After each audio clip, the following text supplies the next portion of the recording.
Hello! Welcome po sa aking channel, Jules Page. Ngayong araw ay gagawa tayo ng, sa German is Zwiebelkuchen, in English onion cake, at sa Tagalog ay Sibuyas cake. So, very easy lang siya at napakasarap niya at healthy pa.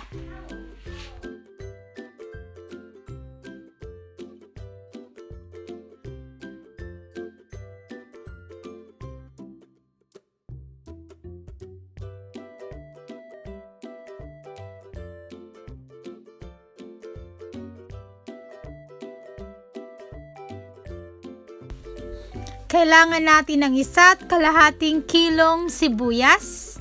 Maraming sibuyas. Kasi sibuyas cake nga siya. Kung meron kayong mga sibuyas, yun. I-chop natin siya at sa small pieces. Yeah, maliliit na hiwa.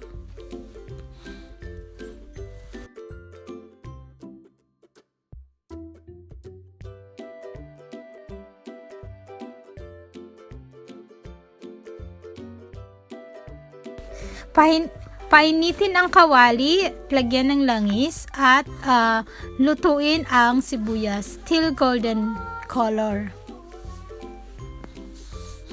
So, habang niluluto natin yung mga sibuyas, gawin natin yung pang-toppings natin sa ating sibuyas cake or onion cake. Kailangan natin ng 250 grams na sour cream.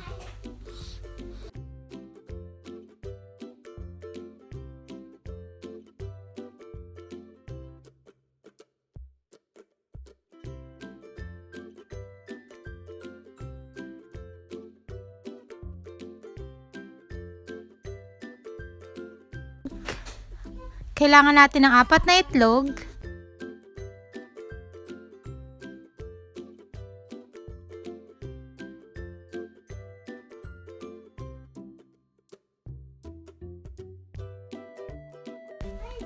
Haluin natin siya.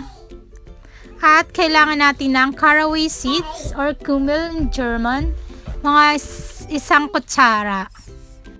Yung original na recipe niya talaga ay fried bacon. So, wala tayo nun.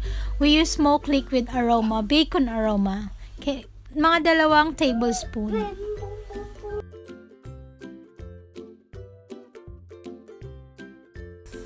Dalawang kutsaritang asin. O pwede nyo pong dagdagan asin, depende sa panlasa nyo. Ako medyo dinagdagan pa siya ng konti. Okay, ito na yung dough ko. Gawa na siya. Andyan yung mga ingredients niya.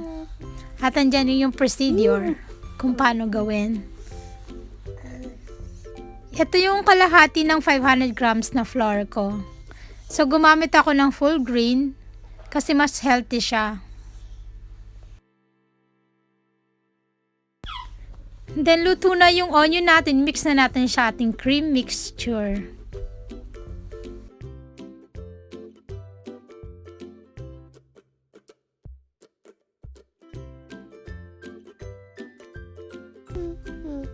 Okay, so ilagay na natin ang ating toppings para sa ating onion cake or sibuyas cake.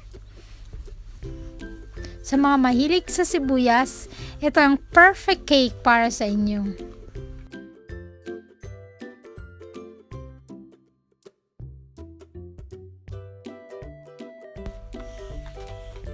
So, i-bake natin ng 20 to 30 minutes in 200 degree.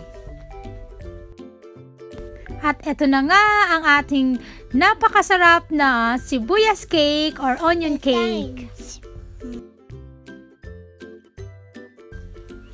Slice it the way you like.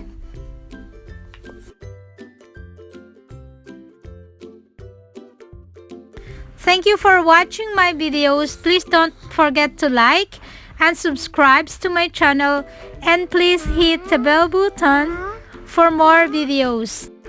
Till next time.